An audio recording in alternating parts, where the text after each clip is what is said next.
Our time together is drawing to a close, and it's been such a pleasure to walk with you through the ideas we've presented in this Teach Out. The news continues to bring darkness to our horizon. The virus continues to spread, as do losses, isolation, illness, and fear. And at the same time, we can see glimmers of light.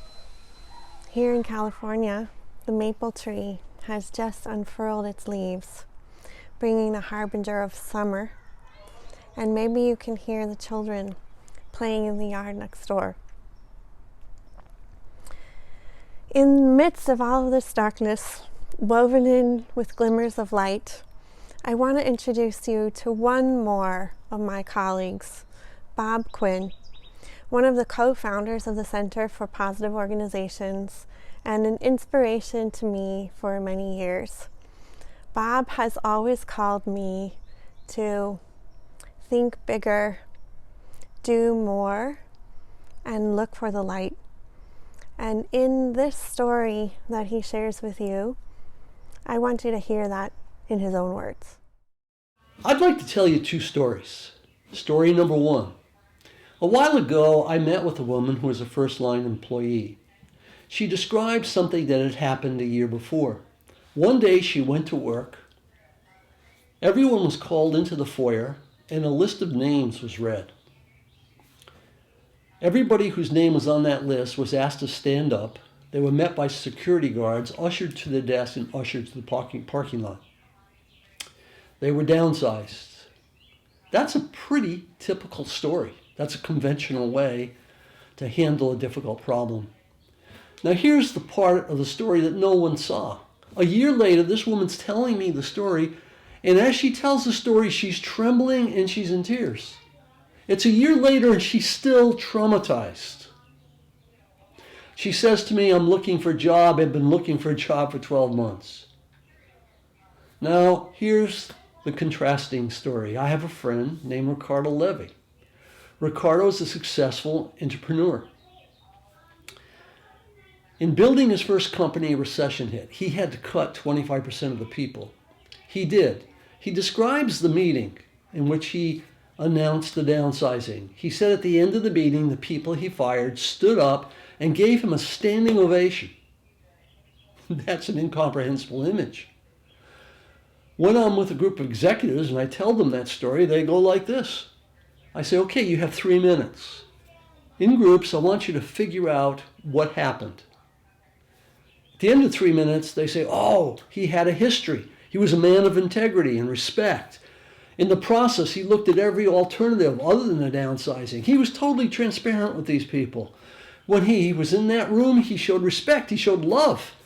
He set up mechanisms to help them find jobs afterwards. When the downsizing was done, while the downsizing was done, those people felt respected. Now, that's 3 minutes. At the end of 3 minutes, they go from here to the exact right answer. You see, right here, below the chin, is an unconscious theory of leadership and management. It's a conventional theory. It's the one we learn in business school.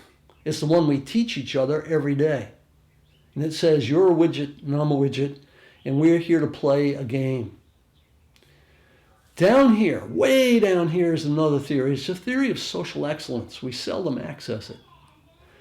In those 3 minutes, those executives found that theory. That's the theory Ricardo was living by every day. Now here's the consequence.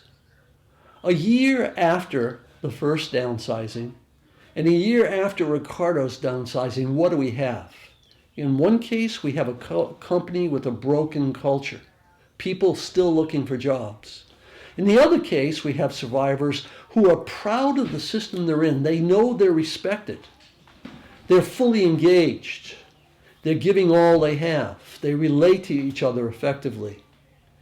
In dark times, you have the opportunity to live from this theory or this theory.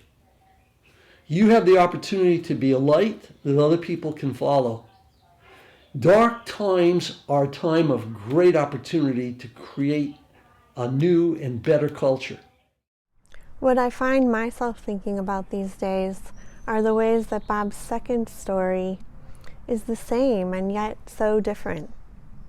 In the midst of a similar hardship and loss, we can take actions that imbue people with worth and dignity.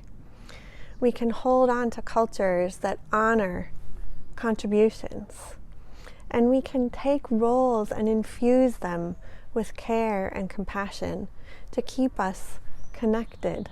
We hope, out of all the ideas we've shared, a few of them are glimmers of light in your difficult time. Stay safe, be well. Thank you for joining us.